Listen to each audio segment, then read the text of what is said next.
A hilarious new stand-up special from comedy legend Jim Gaffigan, The Skinny, is coming to Hulu November 22nd. This Thanksgiving, see Jim in a whole new light as he gives you the inside scoop on everything from parenting teenagers to weight loss and gaslighting family members.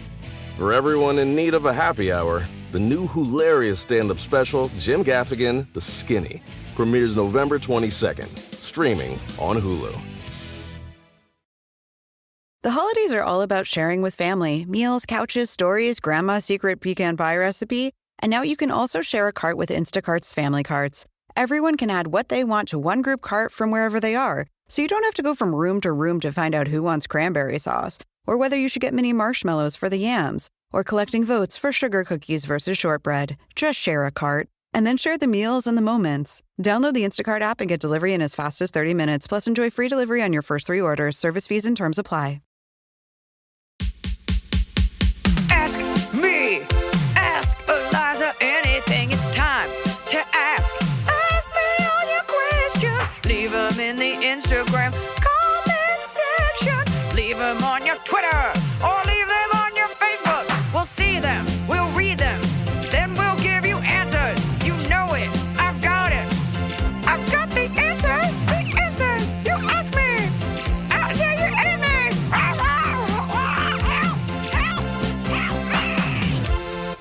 What's a cool way to start? Like a radio show. Like coming, because we were talking like from the bunker. I said that last time. Like from the cave. Out of the pool. Out of the pool. Out of the pool and into the office. Oh, Wet. What? I don't know. He Because said we just came from the pool? Yeah, right. It sounds like an inappropriate office romance. Oh, all right. Never mind. That is not the voice of Emily. That is the voice of special guest, my mother. Usually I cringe when comics are like, man, my guest is my parents. It's like, well, I couldn't book anyone, but my mother was visiting for my brother's birthday, whom I also would like to have on the podcast, but he ditched me to go to a party, a COVID safe party. And I was just like, you know what? People enjoy my mom so much on the gram and on the Iliza Schlesinger sketch show. And I think you guys liked the last episode. So I was like, let's get a bunch of the questions, let's clear out the cobwebs, get a bunch of the questions answered with some practical East Coast elegant advice. Well, thank you very much. And here we go. And away we go. My mom asked to see the questions ahead of time, and she made notes. I don't want to blindside me. Well, she took your... I do it. I'm really good with improv. She took your quandaries very seriously.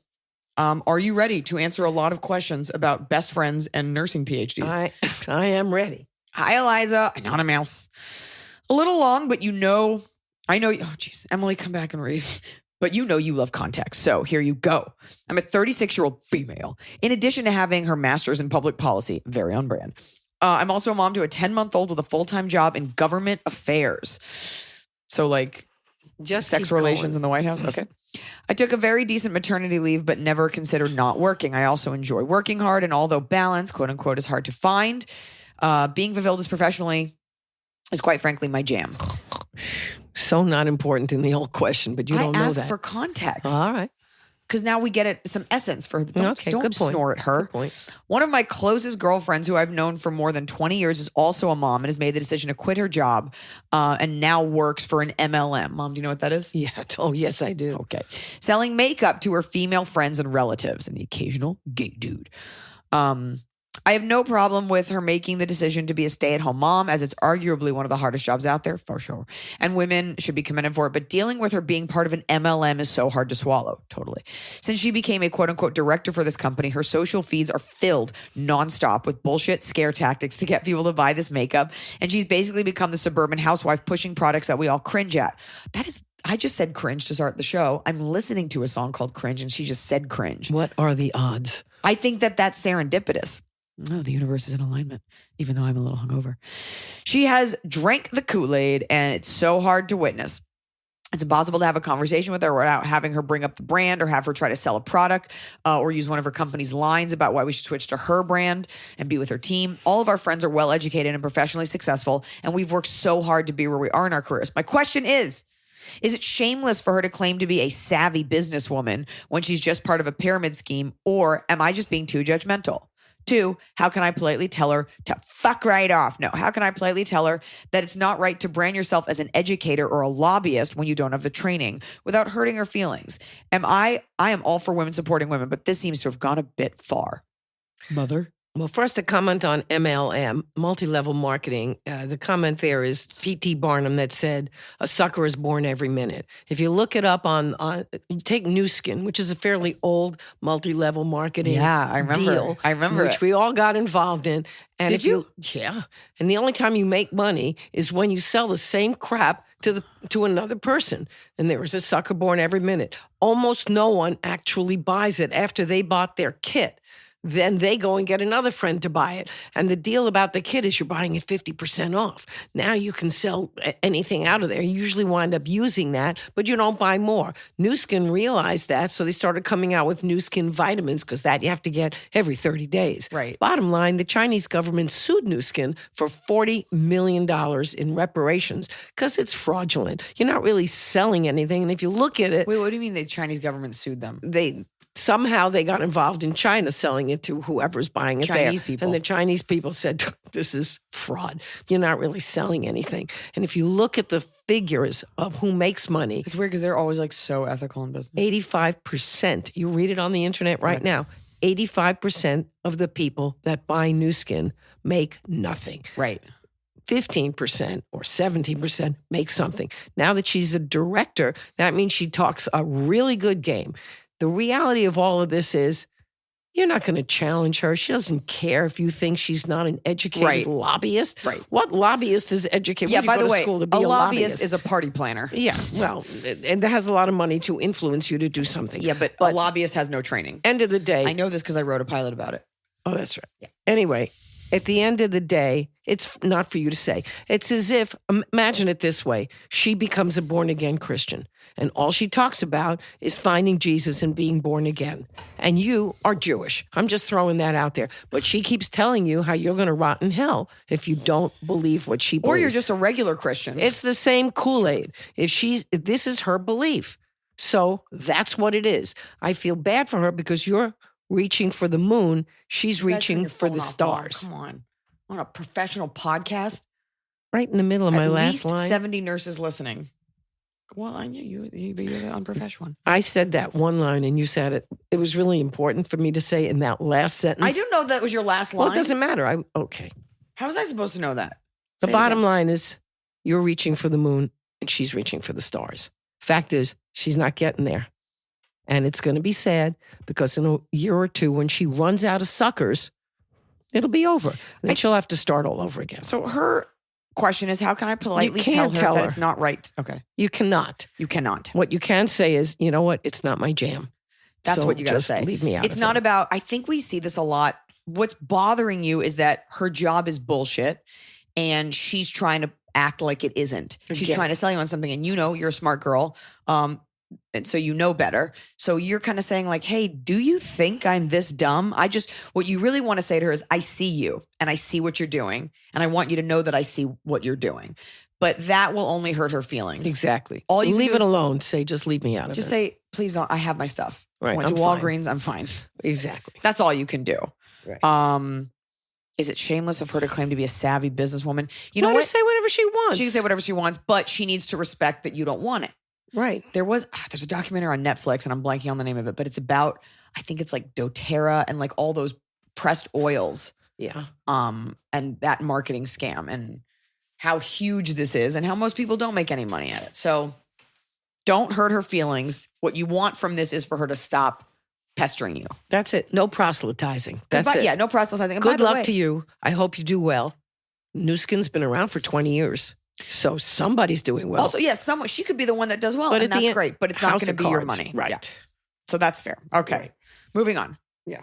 This show is sponsored by BetterHelp. I know being thankful is on everyone's minds, and with thankfulness comes gratitude, a concept that honestly really bothers me. I'm tired of thanking everyone else. You know who deserves a thank you? Me. You deserve a thank you. When's the last time you thanked yourself? Sometimes it's hard to remind ourselves that we are doing the absolute best we can. So here I am reminding you to send some thanks to the people in your life, but mostly send some thanks to yourself. And a great way to do that is with therapy. If you're thinking of starting therapy, give BetterHelp a try. It's entirely online. It's designed to be convenient, flexible, and it's suited to your schedule. Just fill out a brief questionnaire and you get matched with a licensed therapist, and you can switch therapists at any time, no additional charge. You don't have to travel anywhere. They take the hassle out of finding that perfect therapist. Let the gratitude flow with BetterHelp. Visit betterhelp.com/Eliza today to get 10% off your first month. That's BetterHelp, HELP.com/Eliza. Fall has fallen. Winter is on its way. The days are shorter. But just because, well, they feel shorter.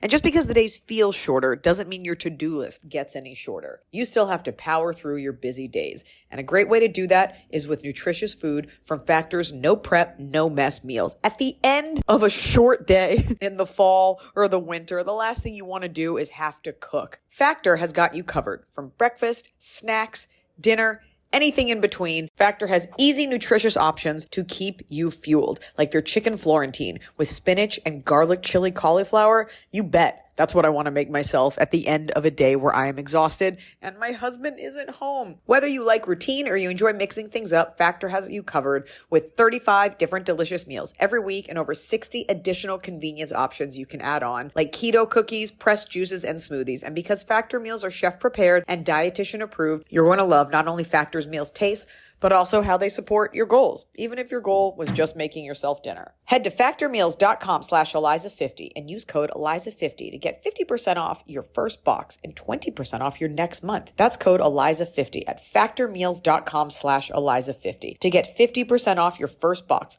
plus 20% off your next month while your subscription is active. The holidays are here. And for a lot of us, the holidays mean decorating, hosting, celebrating. For me, it means a lot of traveling, and nothing feels better year-round, but especially during the cozy holidays, than a restful night's sleep in soft, luxurious sheets. Boll & Branch's signature sheets are made with the finest 100% organic cotton, and they get softer with every single wash. You already know that I got Boll & Branch this summer when I needed breathable sheets to sleep in, but this holiday season, I'm actually gifting some of my friends and family Boll & Branch's Ultimate Softness Bundle. I get to choose a signature hem sheet set in any color, a signature hem pillow set, and a waffle bed blanket. And they're all getting juniper because I think it's a classy color. This way, you know you have something nice to sleep on when you visit. It's the perfect gift for you and them.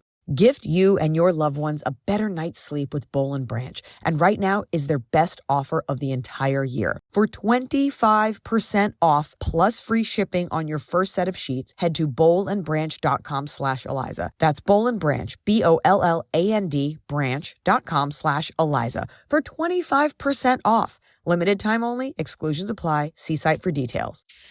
Follow up from an anonymous DM. In response to the office person dealing with an overly scented coworker, I work in an office with my mom. Oh, so somebody's saying this. Okay, so just for your own edification. Well, you don't know. Oh, I can. People don't know. Okay. We had a question a couple weeks ago about a woman who, I guess they work next to each other and the girl next to her is too fragrant. Like it's too strong. That's what she's saying. So this is why not read hers? This It's the is same context.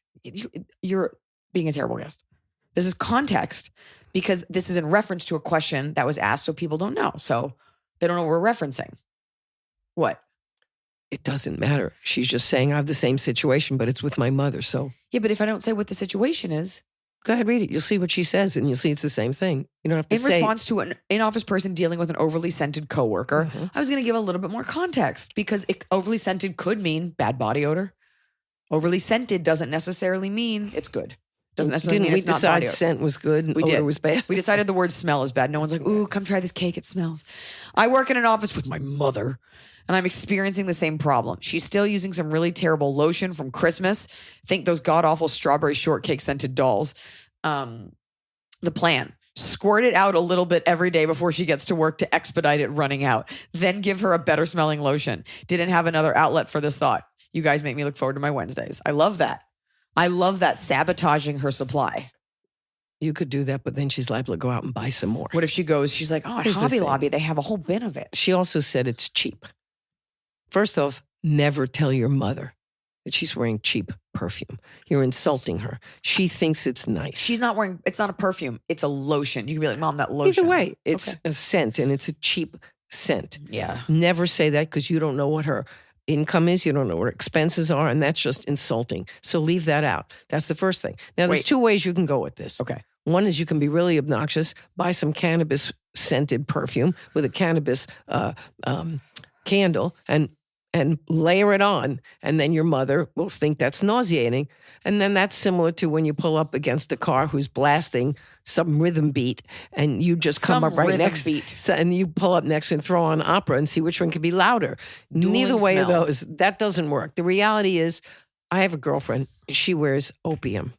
Yves Saint Laurent opium. It's expensive. And we go to dinner. And when she wears that, I can't eat. So I told her, look, I said, Debbie, please. You have a lot of perfume. What's Debbie's last name?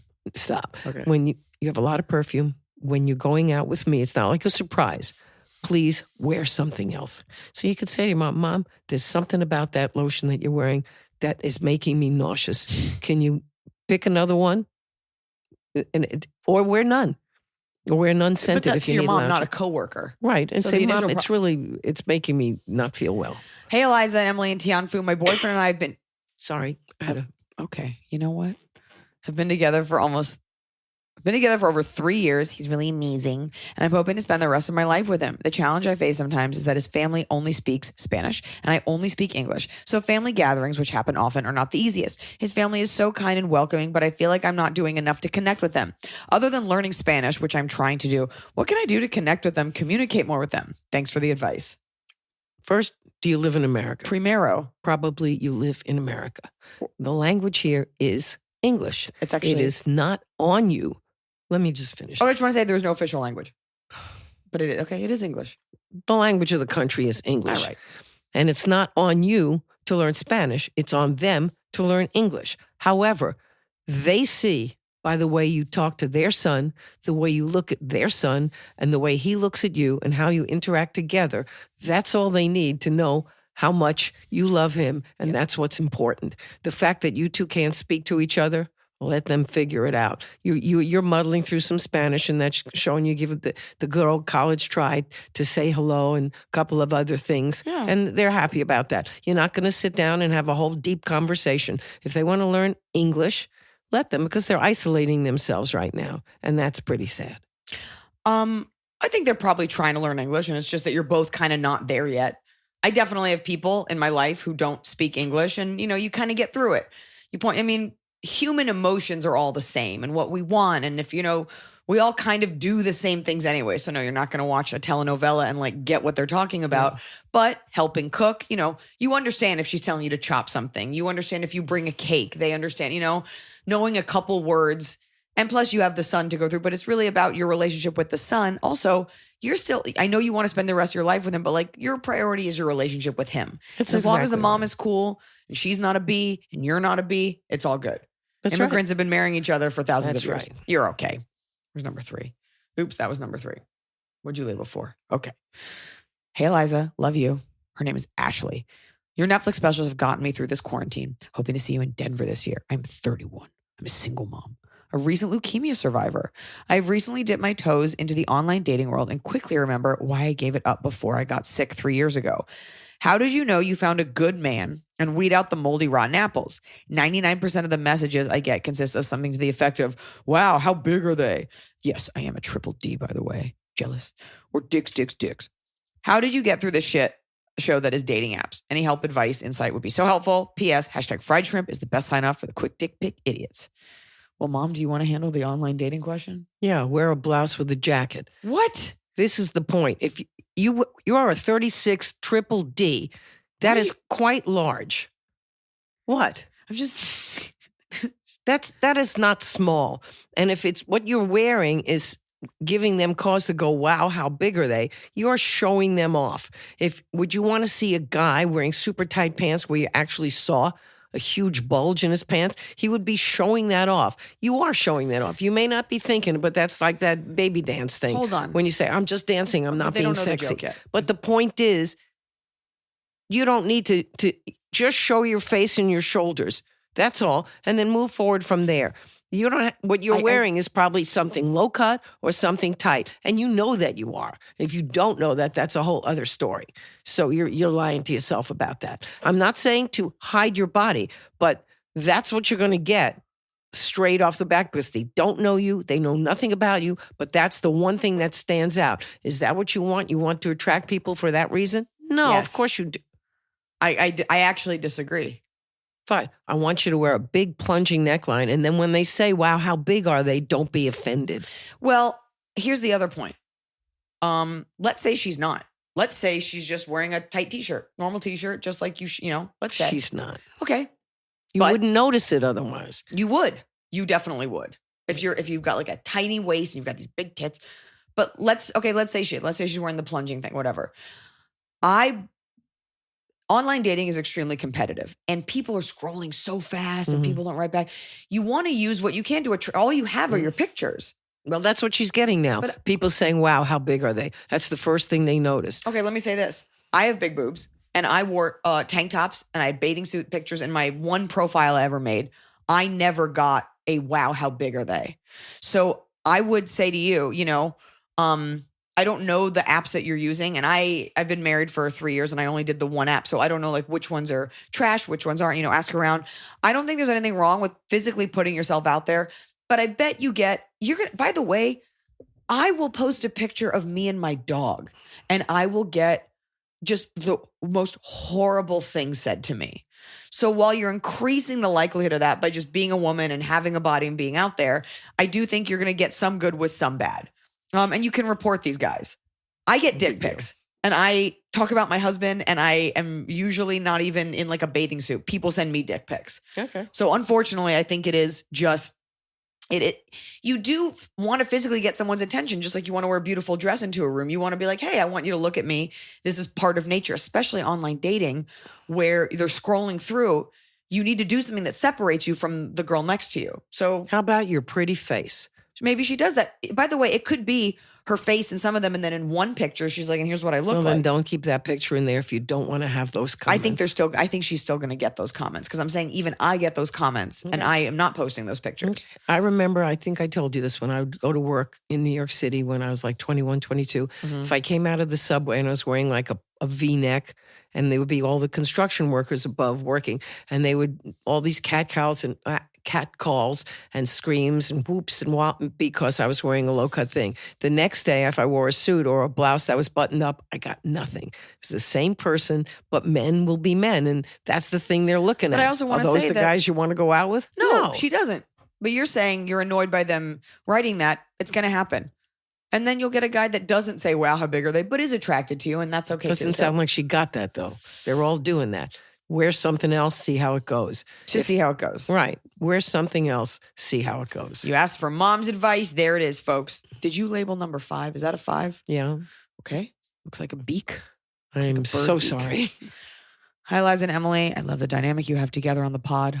Thanks. It's me, Emily, from Beyond the Grave. Eliza, I can't wait to see you live again on tour. Oh, me too. Tickets at eliza.com/tour. My question is one you've heard 100 times, but mine is a bit of a catch. I'm 24, female, still in college, making up a life of 24 and still in college. Okay. Making up a life of my own away from my hometown. I've come to the realization that it's time for a friend breakup. Yes, I love it. I've been friends with this person for 15 years. We went to the same school for kindergarten to graduation, except she was a grade ahead of me. She got married a few years ago, moved to town a few hours away, started a family on her own. Pre-COVID, I tried to visit her at least twice a year, but since the beginning of the pandemic, I haven't felt it was safe to visit. Since I've not been down there in over a year, the friendship has fizzled. There are many reasons why I feel it is time to go our separate ways. She has come to visit me once in the 3 years since I moved away from home. Our daily phone calls turn into weekly to monthly. I don't remember the last time we spoke on the phone. I can chalk all this up to her having a family of her own and me being in a serious relationship. Shout out to my beautiful girlfriend. But as you say, the final nail in the friendship coffin was my grandpa recently being injured to the point that he needed surgery. And when I texted my friend to tell her, all that she replied was that she had to hear about my grandpa on Facebook without even asking how he was doing. The catch to all of this is my friend and I got matching tattoos together years ago. How do I let this friendship go without having feelings of regret every time I look at my tattoo? I hope the question wasn't too long. I would love any advice you have for me. P.S. Eliza, you read my comment once on your Instagram live and it made the black hole of social media all worth it. Space time. Okay. This is what I think. The friendship is dying. It was wonderful. You had 15 years of great friendship. You've gone separate ways. It's not sad. It was part of growing up. Yeah. If you wanted it to still be there, you would get on the plane or the train and go visit her. Yeah. But you're living separate lives, and the longer you do that, the more different exposures you will have. If you're stupid enough to get a tattoo, which you did, the good news about that, the good news is not to look at it and regret that you don't have this friend, is to look at it in memory of how wonderful it was when you had that. Do not cut me off right now. I thought you were going to know say, look at it and remember what a bad idea tattoos are. You look at it and say how wonderful that was and what good times you had. It's not regret. The regret is that you got a tattoo. The good news is you didn't get it when you were 12 because you'd be walking around with Teenage Mutant Ninja Turtles on your arm instead of some peace sign or something else that you thought was important 3-4 years ago, which no doubt is meaningless now. But look at it as, that's a nice thing. I have a friend whose daughter, I saw her and she had on her arm numbers. I said, what is that? She said, oh, that's the date my dog died. Really? I said, but you got 2 numbers. She said, I have a girlfriend and she died then. So I said, you have 2 sets of numbers on your arm? Are you going to put your parents' dates on there when they die? And she went in the other room and started to cry. I said, don't you show me numbers right there on your arm and expect people not to have a comment. I thought she was from a concentration camp. She puts numbers on her arm. Bottom line, you have this tattoo. It's a memory of a great time. And yeah, you know what? I have my best friend from when I'm 12 years old. And you will never have a friend like that again, because you will never have a friend that you went from undershirts to bras in. You'll never have a friend that you shared braces with and first kisses with and all of those things that you did Maybe for with each 15 years. Totally. So those are great memories, and you got the tattoo for it. And now you're moving on. You will never lose that memory. Yeah. And God knows you're never going to forget it every time you look at the tattoo. I vote cover it up with a life-size replica of the Declaration of Independence, a bald eagle clutching it. Always remember. Next. That you're an American. I guess or you could be Canadian. Eliza, Emily, Snow Peach, and Blanche. Okay, Anonymous, I hate to tell you this. Blanche died a very long time ago, but her memory remains. I don't have a tattoo to prove it, but her memory remains. A tattoo of Blanche. Another grad student fan here, LOL, but not in, okay. Do you want me to read it for you? Not in budding. What does that mean? But not in budding. I was trying to make sure it wasn't a typo. Yeah, that's a tough one. Okay. I'm a PhD student in the clinical sciences, and I've been with my boyfriend for 5 years. Now, before you say dump him, he has a lot of great qualities that I love, but there's also something I'm not sure how to address.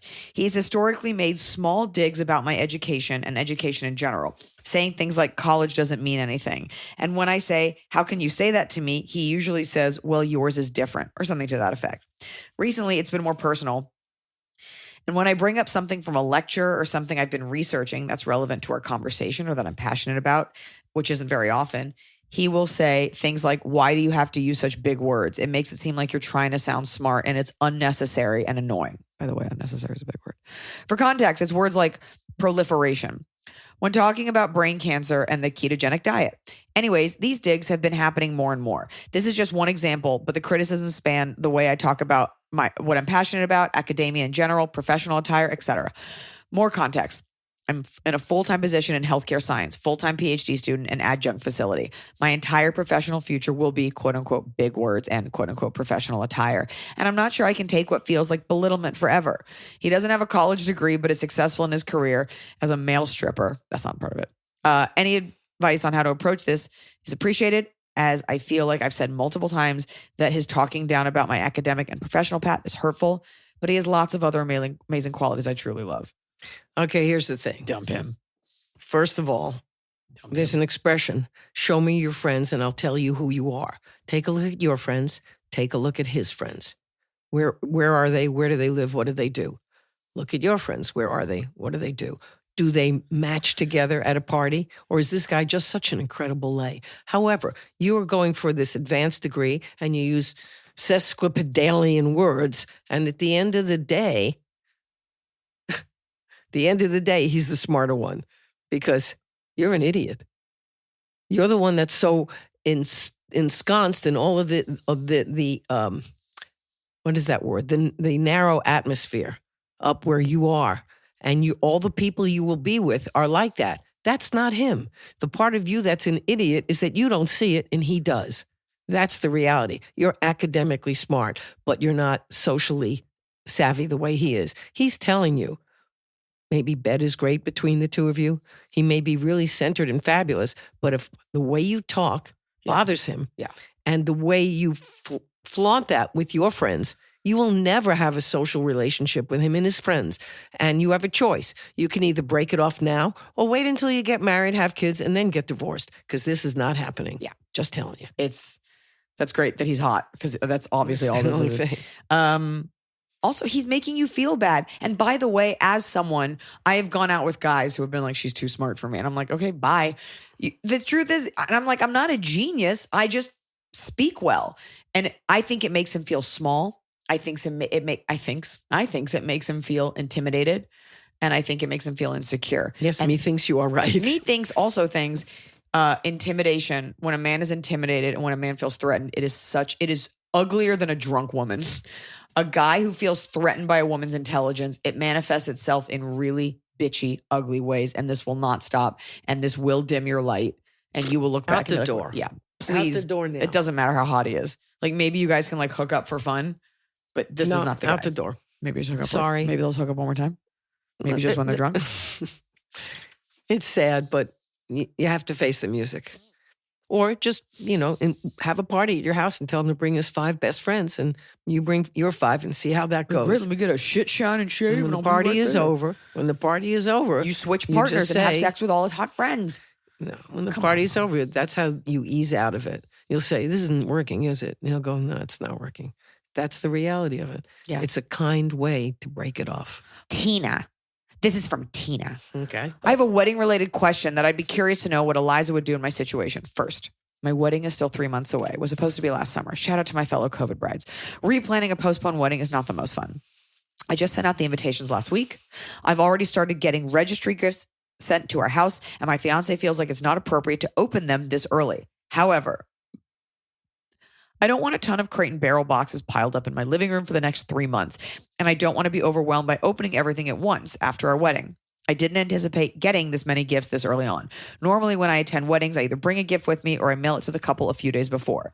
Is my fiance right in thinking it's not polite to open gifts before the wedding? Also, for these early gifters, do I send a thank you card right away or wait until after the wedding to be able to thank them for coming as well?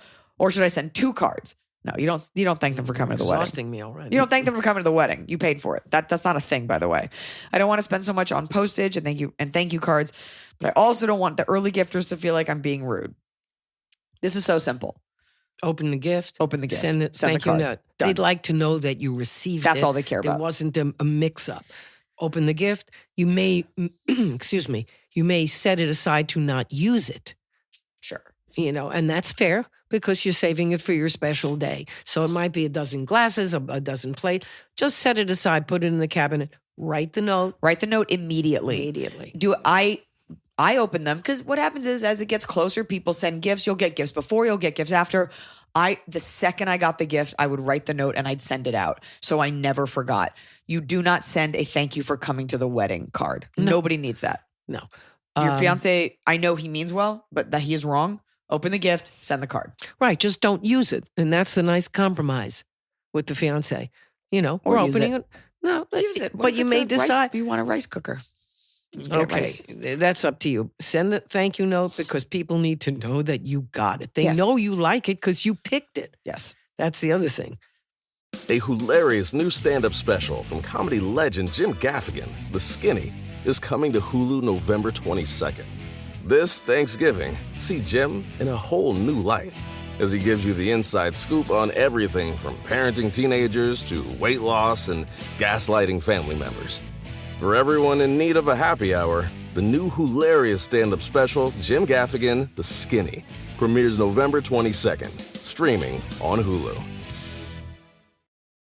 So finally, fall is here. I have been looking forward to it. I have had a hard year in a good way. I had a baby. I have been on a nonstop tour, nonstop traveling, and it's been hot. So I'm looking forward to, of course, pumpkin spice, everything, cooler weather, and slipping into a cozy sweater from Quince. I've talked about Quince before. Quince has beautiful leather jackets, cotton cardigans, soft denim, and so much more. All Quince items are priced 50 to 80% less than similar brands. Dressing expensive doesn't have to be expensive. Their clothing is beautiful, it's durable, it stands the test of time, and it's what I like to call a capsule wardrobe. I got an Italian wool cocoon coat. That's one of those, it's got like a European collar and it covers my butt so I can walk around New York City and not be chilly. And Quince only works with factories that use safe, ethical, and responsible manufacturing practices. Get cozy in Quince's high-quality wardrobe essentials. Go to quince.com/Iliza for free shipping on your order and 365-day returns. That's QUINCE.com/Iliza to get free shipping and 365-day returns. Quince.com/Iliza.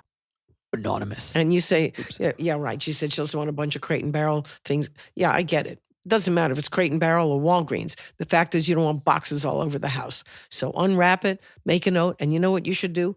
Keep a list of everyone you invited and then check off that you responded, because there can be a screw up. Or sometimes you keep a list of who was invited, what they sent you, and then that you sent a note, because it's nice to remember at the end of the whole thing, 3-4 months later, who gave me that? Right. Even though you won't know them anymore. No, stop. That's not true. Anonymous. I love what you do. Thank you so much. Okay, to the point. I have a situation at work and I'm thinking, what would Iliza say? This is the deal. My supervisor is a total creep. Came on to me despite my multiple statements about not being interested. He straight up told me he wanted to see me outside of work and that he was interested in me. I told him that would not be appropriate since he was my boss and married and that I was not interested. He retorted with, I know you're interested. Just say no. I actually said, no. Small company, but I went to HR, and since then he has had it out for me, using his power to make work miserable. Owners making excuses. It's 2021. How can this still be a thing? Help. P.S. For more info, I left a job of 3 years for a better career move. We are professionals who consult for government and entities. This is a career and not just a job. Also, single mother trying to build a better life for me and my teenage kids. That's a tough. You got it tough because it's a small company. You've already reported it to HR. And so you say this instead. I'll tell you what, let's go out. And then call his wife and tell him where to meet you. Yeah. And, well, her oops. issue isn't that. It's that he's now making life difficult. I understand. So I'm going to play ball. Let's go out. Let's go to dinner. But be sure to call his wife and say, your husband asked that you meet him here. And then have her I don't show think up. she wants to do that. Well, that's the only way you can get Do even, you have so to any speak. texts? Do you have any texts? Do you have any proof of this? Because you could be like, you got to be cool to me because I have the receipts. If he's going to, you might have to get a little dirty back. Yeah, well, that's if he has it. But she's already reported. What did she say when she reported him to HR? Just that he made life miserable for her. Or maybe she said he makes advances. And I think since then he's made life miserable. Right. Since she reported it to HR, Right. He has made life miserable. Has she reported it to HR since then? Does she have examples of him making her life more miserable than before? Sure. That we don't know. Emily always says, keep notes, meticulous notes. There is a version where you go back to HR and maybe I don't want to be the one that's like, oh, you threatened to sue, but it's like, look, I do a good job. What he's doing is illegal. Right. But And you want to stay at that company. You say it's a small company, yet there is somebody in charge of human Right. resources. So it can't be that small. Yeah. Right. And I would say keep all the notes that you can. Are there any other women there who maybe have The same the situation. same situation and you could band together, Yeah. write a movie about it? Well, yeah. There's too many missing pieces here. Like, what do we mean by he's making your life more miserable now than before? That's an interesting question. And do you have anything in print that would suggest A, the flirtation, and B, more importantly, that he's making your life more miserable? Oh, it's so brutal because I so don't have a job like this. And so like my Then you path can't, is so, right. no, it's so tough because I'm so cavalier because she even wrote in there. She's like, just so you know, it's a career, not a job. Because my thing is always like, if it's just a job, quit. Like it's a hamburger hut, go somewhere else. Right, But it's a career. Did she say where the career is in terms of her being able to get another job in the same field someplace else? She didn't. Well, and I that's a also wonder, thought. I wonder, there is that thing too with women where it's like, then you get this reputation that you're difficult. and you go to a new company and they know someone at the old, like it follows you if you didn't, it maybe. happens. Right. It happens. My heart goes out to you. Of course, I do have to ask how you're dressing in the office, although it's probably standard office. That exists. That exists. You know, when you wear an extra short skirt or something that's plunging a little bit more, it sends off a different vibe. Well, that's not the most professional attire, and I don't Say think that. you do. Just I know asking. some. I don't know. Hey, Eliza, Emily Scott, and beautiful Tianfu. She is Wait a minute. beautiful. Did we solve it for her? Well, we can't really solve it. We don't know enough, but we gave our best pitch, which is Get band stuff in together with other writing. women, get it in writing, go back to HR. You don't have to band together. The first thing is a get couple anything thick you bitches can. and you walk back in there. Or, I would maybe have a tape recorder with you when you're talking. There's to him. that. Or you just bring in the entrap wife. him into that. Be like, I will fuck I up want your to life. take back my wife comment because Okay. that could make that's putting you in their bed and making it unlivable for her. And she didn't do anything yet, the wife. I know that I've said that. I know that's happened to me in my entertainment career where someone says something and I'm like, cool. Would you want your wife to read that? Cool. Do you want to call your wife?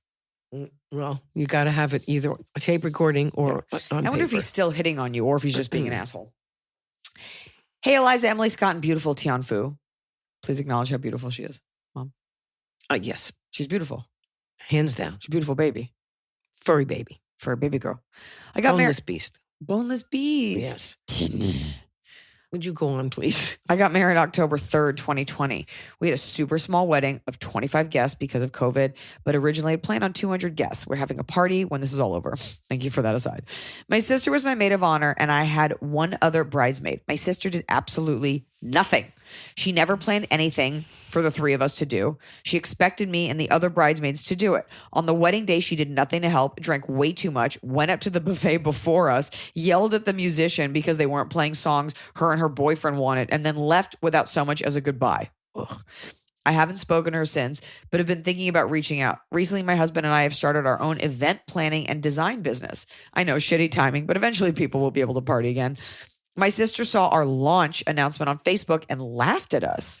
I no longer want to reach out to her. Is it okay to cut my family out of our lives without making the rest of my family upset? Also, my grandmother's 97, and when that time comes, I will have to deal with my sister and her boyfriend. Any advice on how to deal with them in a civil manner? Thank you, and sorry for the long message. Can't wait to see you in Niagara Falls, Ontario in January. Well, here's some interesting questions I have about that because I'm missing a couple of pieces of the puzzle. One, is your sister a functioning alcoholic? Yeah. Because it feels like she is. Yeah. The second thing is you said she's your maid of honor, not your matron of honor. However, I kind of have a feeling she's older than you are. And being the maid of honor and watching your kid's sister get married is a little bit of an emotional slap in the face. And so she's drinking and then does nothing to help you, Right. doesn't set up anything, and leaves without saying anything, leaves the party. She is an alcoholic and she is resentful, but she is your sister. And blood is still thicker than water. And before you write her off completely, you might want to have not a come to Jesus, but because that's almost mean, but just maybe with your mother there or something. But you just want to say, what's happening here between us? Unless you had a shitty relationship all the time. Right. But that doesn't say good or bad there. Is this a surprise? Like, was she awesome and then that day? It was weird. Like, you asked her. She didn't participate in the months I'm saying coming. in your life of knowing her. Right, like, had it right. always That's been the cool? question. So I wonder, is she upset? I had a bridesmaid like that at my wedding. I had a bridesmaid who got so drunk, she left we all got changed at the venue. She left her car keys, her makeup, her wallet, everything. But she does that frequently. But that's a Didn't lot surprise to you. leave your things, to Yeah. leave your wallet. Yeah. So fucked up. Didn't even stay for the cake. Right. Didn't say goodbye. Was just gone, and I stopped being friends with her. So Right. I'm just saying But And- she and was she- that way before, so it's not. that was extreme. Yeah. And she was with her boyfriend, and I do think it is for some women. I've been to plenty of weddings when I wasn't engaged, and I was just happy for them. I think for some women it's triggering, and it does sound like she's an alcoholic. Yeah. And I'm just wondering if she was always like this, because if she wasn't and she was always cool, and then that day she did that, there's something going on. Right. Or And you I'm- kind of always knew it. Do you remember the movie with Sandra Bullock when she was an alcoholic and ruined her sister's wedding completely? Emily, if only Emily were here, she Oh, would yeah, remember. Emily. That's the end of it? I'm telling you, she's an alcoholic, Yeah, and you something's need to have a sit down with her. If, in fact, she was a terrific sister before. If she's not, then just include her at Christmas cards. She sounds sad, but she Yeah, also that sounds is really sad. hot. Okay. Nobody sounds hot. She How does sounds hot. sound? Me and Really? my boyfriend making out, getting drunk, getting out of here. She can't help herself. She's an Corvette. alcoholic. A hot alcoholic. Hey, Eliza and Emily. I manage a dog grooming salon, so I'm not a nurse or in grad school. She put an exclamation point. So I'm not a nurse or in grad school. I really like to hear your thoughts. I love my soon-to-be fiance. I know because I picked out the ring and his family. I love them so much. But the thought of a wedding doesn't appeal to me at all. Never has. I have nothing against marriage, but a wedding just seems like a lot of time, energy, and money for something I really don't care about. My boyfriend and his family are pretty traditional, and I know he really wants a full-blown wedding, whereas I'd be fine never getting married or even eloping. He's willing to compromise for me and do something small, maybe in his parents' backyard or something. What are your thoughts? A lot of people have told me not having a wedding is something I may regret down the line. I'm just feeling conflicted and could really use some advice. First of all, who's paying for the wedding? Brr. That was not mentioned. And is there an option to have the money instead? If you're talking about a backyard, it's not a big deal wedding and it's small. It's not a big expense. If you're not willing to do that to make your husband happy, I'm saying there's something else. There's something else wrong in terms of marriage is give and take. Yeah. I'm not saying you give everything and he takes everything or vice versa, but this is so small. Yeah. I can't even believe that it's a question. So you have a small wedding. He's already compromising, not having a big bash. Okay, we'll do it in the backyard. We're What's the big deal? traditional. What is the big deal? What's the big deal? Somebody makes it. You've got to make it official anyway if you're getting married. So what's the big deal if someone says you're married, or you do it at the courthouse and then have a party? Well, that is a wedding. The party is a wedding. No, hold on. The wedding is the actual wedding of two people brought together. Mhm. So it's not just that. So I'm saying you could do that privately and then just have the party. She didn't say anything about the privacy of a service. She says the parents are traditional. That means there's going to be a priest or a rabbi or something that is there. I'm just saying, mother, that if it really bothers you, you could just get married at a court, because you're going to have the state has to sign off on it. And then if they want to have that party where they present, there is the give and take to that. Okay, fine. But they're traditional and the give and take is we'll do it small in the backyard. If they are you sure you want to marry this person? Right. If they are traditional, in many cases, you go to the church first, and then all the people go from the church to the venue. So the church may be down the block, like when Kate was married in Martha's Vineyard. We went to the church, and then we left the church, and we walked 2 blocks to the yacht club and had the party, which was a small party inside the club there. And you just walk from one to the other. That was a traditional wedding because it's not just the bride and groom that are at the service. There are the witnesses, which are the other people. Anonymous here. I was promoted earlier this year to a position with direct reports, background global corporate sales. I'm a high performer. I'm in love with my career and took this promotion as a recognition of my achievements and ability to empower others. Here's the issue. I can't seem to disconnect my brain from work when it's the end of the day. I lament on items that have passed by and I reread emails I've sent looking for issues with my communication. It is impacting my personal life. I can't enjoy my time off and I've been hesitant to plan vacations because I'm afraid to be away from work. I love my job, but I hate who it's making me when I'm not working. The truth is that I'm never not working, even if it's cerebral. I'm not a doctor. I don't save lives. Hell, I'm not even in grad school. I need to know how to take my career less seriously and not spend the rest of my life being afraid that if I decrease my time at work, I will lose it all. I have not struggled with this, but I've definitely felt that way. Like if I don't get up every night, I will not be part of the scene or I will lose it. But I really believe that there's a lot of power in no. And there's a power in setting boundaries. And nobody works that hard. First of all, you're not the CEO of a company. You're not running a startup. You are an employee. And if you're happy where you are, I bet you it will start to affect your work. You need to figure out a way to find something that fuels you and gives you that validation and gratification outside of work. How long has she been in this job? Did she say? I don't think she said.